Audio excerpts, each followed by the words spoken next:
Upcoming IAAF World Relays.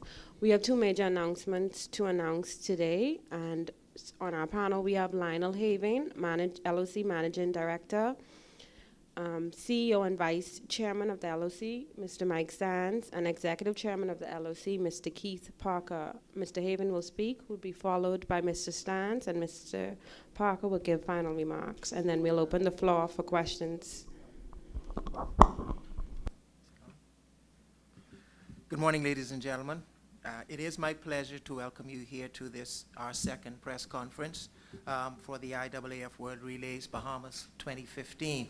I do so on behalf of course, the head table here, and indeed the entire local organizing committee, who are once again pleased to bring you another special event. As a complement to our launch of ticket sales, we're extremely excited about increasing the level of excitement and enthusiasm through our online platforms. We are convinced that last year's success is due in part to the establishment of an effective online presence, managed primarily through our website with support from our Facebook and Twitter platforms. These platforms allow us the opportunity to reach audiences in all of our family islands, but far beyond our borders, promoting the World Relays to an international audience in countries all around the world. So we've decided to expand our online platforms this year. Our website on Friday will be fully operational, and we invite you to visit our user-friendly platform and become familiar with all areas of the website. We hope to generate excitement, but also to keep you informed about every aspect of this year's IAAF World Relays.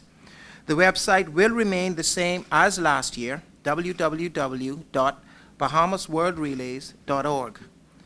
Social media is also rapidly becoming the choice method of communications for many.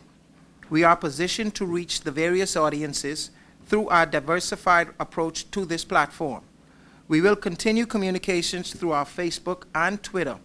We want the public to like us on Facebook, www.facebook.com/IAAF World Relays, and follow us on Twitter at World Relays BAH. We have added an Instagram account as well to expand our reach in the next few days. You can follow us on Instagram at IAAF Bahamas 2015. We are providing a more focused approach to these methods of communication, and we encourage the public to engage with us on social media. Provide feedback and help us develop the Bahamazing experience once again.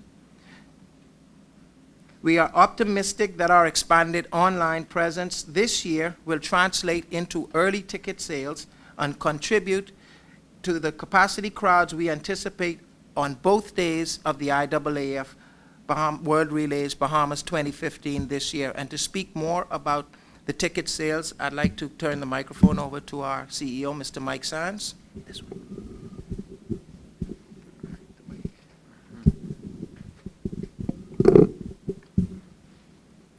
Thank you, Lionel.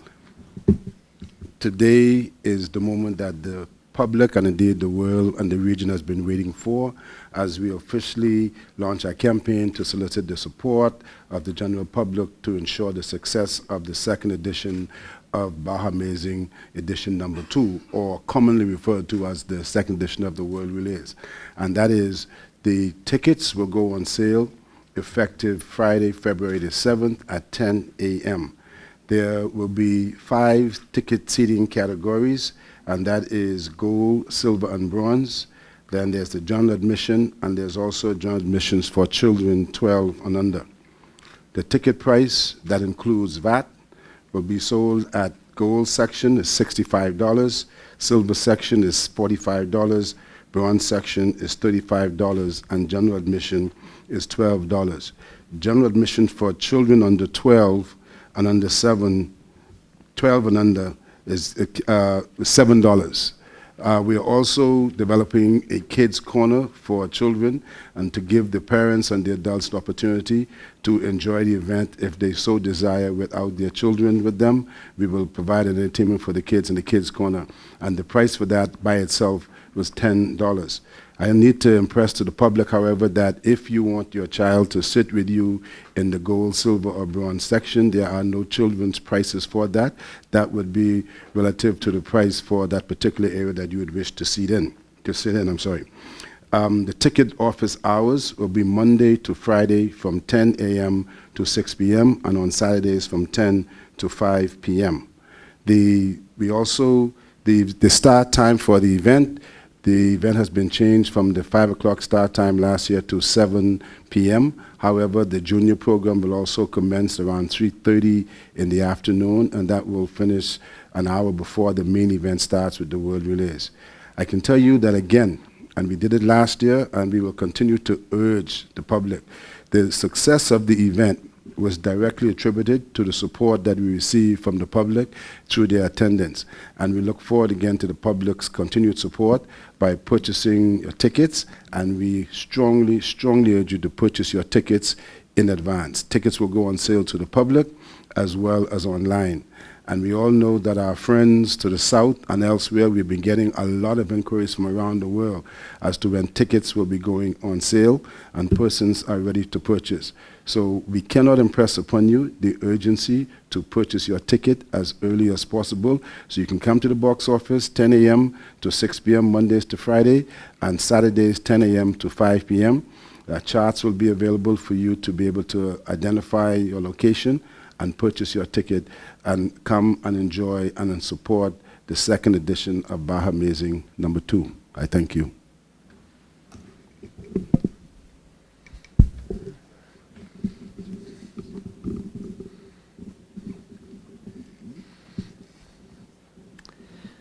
Well, I'd like to add my welcome to everyone that's here. We do depend a lot on you, the members of the press. We can actually guarantee this is going to be a fantastic event.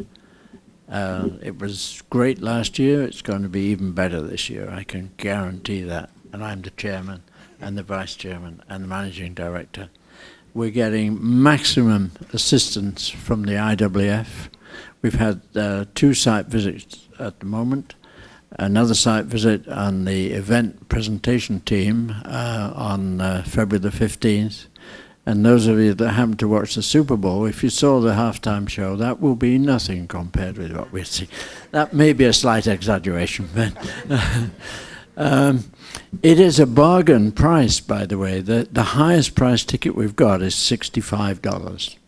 And you'll be seeing, whoever buys those tickets will see the same athletes, the world-class athletes that competed in the Olympic Games and will be competing in the individual world championships later in Beijing. So it's, and of course our event, the IAAF Relays, which begins at 7 p.m. this year. So those people that buy the tickets in the Eastern Grandstand, who were thoroughly baked last year when the event began at 5 p.m., should have a lot of comfort this year at 7. Our local part of it, for Bahamian athletes and the Family Island schools, will begin at 5 p.m. That alone, that event, featuring all the island athletes and schools, is worth the ticket price. And then it's as though you get all the international world-class athletes for free. So I would advise and plead with the press to impress upon everyone the fantastic opportunity to see these world events. You don't have to travel, except drive your car here and pay $5 or whatever to park. There's no airfare involved except for the Family Island people. And we're already getting inquiries internationally. I think it's the, maybe wrong here, the Swiss team. One Swiss team is bringing many, many people here. Another team is coming a week ahead, and they're already saying they're bringing 100 supporters with them. So I'm sure as soon as the ticket launch is known worldwide, which it will be later today, we'll probably see several thousand tickets sold today. So members of the public in the Bahamas, take our Assistant Chief here, Mike's advice. Get your tickets really early. I'm going to get mine. Thank you all. Thank you. We'll now open the floor for questions. Kindly stand and state which media house you represent, please, and your name. Any questions? Don't be shy. Marcel Soul Sports Radio. Do you anticipate with this being a world championship and this should ratchet up the competition heading into that? Any one of us could say yes. Mike might want to give details because, of course, it's a qualifier for the Olympics and various other things, Mike. That was a detail. The answer is yes, because the World Relays will serve as a qualifier for the World Championships. And, you know, to some athletes, the World Championships is more important than the Olympic Games, believe it or not, for some athletes on the world scene. And so this event will qualify for the World Championships, which will take place later in Beijing. It will also serve as a qualifier for the Olympic Games next year in Rio. So this event has very, very significant to the athletes and to the countries that will be participating, because it is not too often that at this level that countries have an opportunity to really put their teams together, because, you know, they go into individual performances because that's their profession. And so when the opportunity presents itself for them to put a relay team together to try to get their qualifying out of the way, because at the end of the day, the IAAF looks at the top 24 countries on their ranking. And so countries try to get their ranking in as early as possible and maintain that ranking going into the World Championships and the Olympic Games. So yes, we anticipate that to be such the case. And also, Marcel, as I might add, this year the event has changed. They have eliminated the 4x1500 and they're going into the distance medley. While the distance medley is not an Olympic qualifier, we anticipate because of that move, there may be a few additional countries that may submit teams, because it allows smaller countries that may not have a plethora of distance runners versus a few individual top runners in certain events to be able to compete.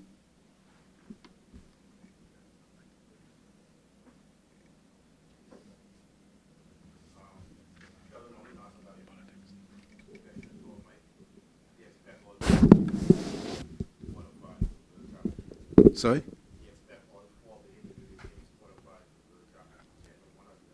It is always our hope that, notwithstanding that we are the host country, anytime we go into a major world event, it is always our hope that the Bahamas will be represented in all events. However, we also have to look at the reality of the standards and where we are in relationship to those standards. But notwithstanding that, we are hopeful and working towards being able to have our athletes qualify in as many events as possible beyond our traditional events, which is the 4x1, the 4x4, and of course now the 4x2.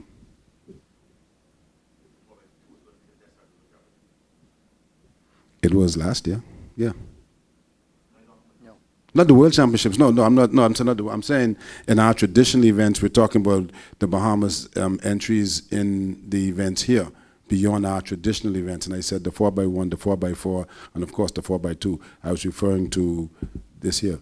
But for the World Championships, we're also hoping that this will serve as an incentive for us to be able to put the teams together to qualify for the 4 events at the World Championships in Beijing.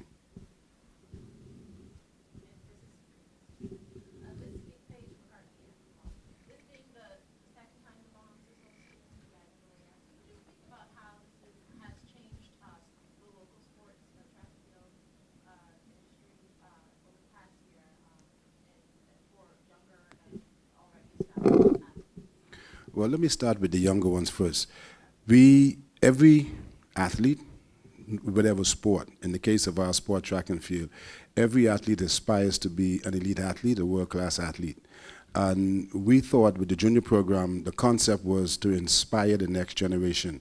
And by that, we obviously instituted the junior program, which gives our junior athletes the opportunity to be able to compete and on the same stage as the athletes with whom they aspire to be. So when the event is taking place, they will be warming up and sitting with those athletes, have an opportunity to talk to them one-on-one. And so we felt that implementing the junior program was a way to inspire the next generation of athletes to keep the cycle going.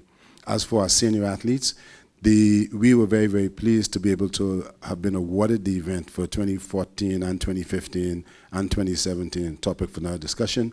But because our athletes are always competing on the world stage outside of the Bahamas. And so we as Bahamians have always become so proud of our athletes, watching them compete around the world stage. We've never had the opportunity to see them compete on their home soil, right, on the same world stage. And when you consider, for example, that this event was shown in 160-some countries around the world, right? They're now shown in 160-some countries around the world from the Bahamas. And so our Bahamian athletes, they need your support. They are incentivized to be able to compete at home, because it's a lonely road out there when you go into a stadium somewhere around Europe and there's 50,000 people and you don't sure how many Bahamians in the stadium. But you know, coming here, if there's 15,000, we could expect that there may be 5,000 of my friends from the South, but make sure there's 10,000 of us here, you know, rooting for our own Bahamians to give them the support and the energy that they need to compete. The Africans, for example, during the 4x1500 meter relay, the African female runner, she said that when she heard those drums, you know, she became that much more motivated to move forward and run the world, contribute to the world record. So we as Bahamians must get involved, take our national pride with our colors and our numbers, and come and support our athletes so they can be incentivized to perform to the level on the world stage at home. Mr. Haven, you mentioned greater social media presence and the addition of Instagram.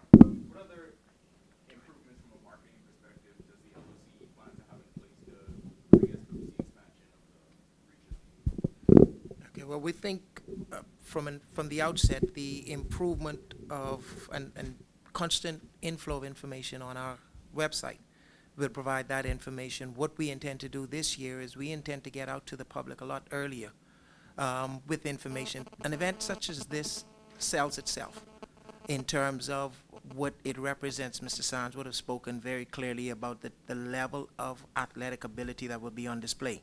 Mr. Parker spoke about the excitement that the event generates.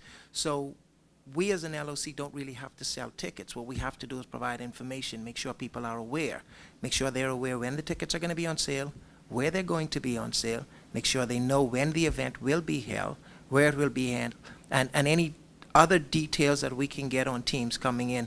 So very soon you'll start to see billboards going up around town. Very soon you'll start to see advertisements in all of the local newspapers in print. You'll also start to see advertisements on television and hear it again on radio.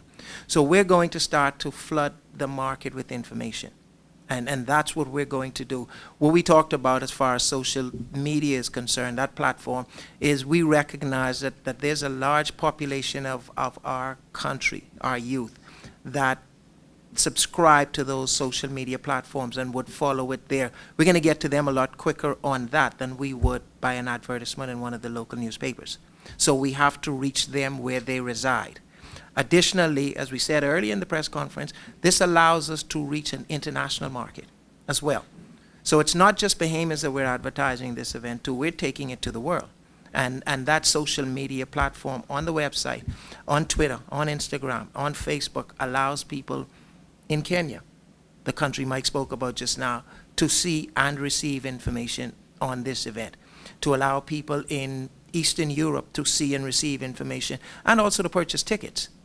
So what we're looking to do is ensure that the flow of information is more consistent, more steady, and a whole lot more early. I hope that answers your question. Okay. Kari Aubrey from DCL Group. My question is to Mr. Zion.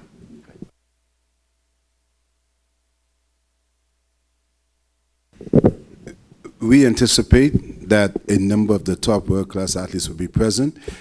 We will be in a position to tell you that definitively once the final entries are in. The final entries, I'm not sure the exact date, but it's usually 2 or 3 weeks before the event, and that is managed by the IAAF. They will then forward to us the final entries, and we'll be able to say to you, because I'm sure I know what the question is behind that, and the question really is about, they call him the big man.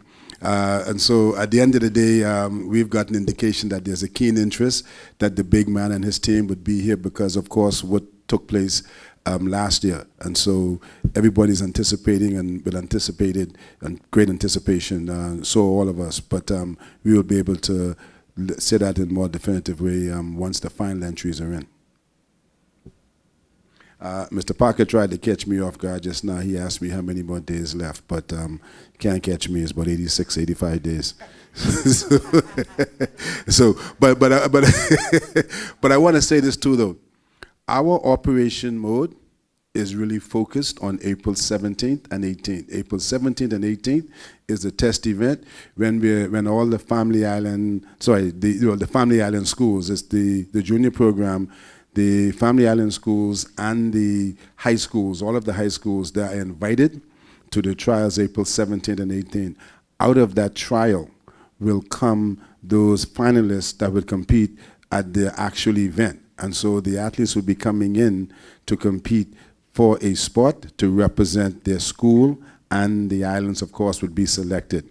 And so that's part of the junior program. And so what we have undertaken as an organizing committee is to ensure that we are in full operations mode by the 17th. So after the 17th, we'll only have to be able to tweak things that may need tweaking to ensure that the final event presentation meets up to the expectation of you, the public, and indeed the world. Any further questions? Okay, we don't have any other questions. Thank you all for attending this press conference, and we hope you enjoy the rest of your afternoon.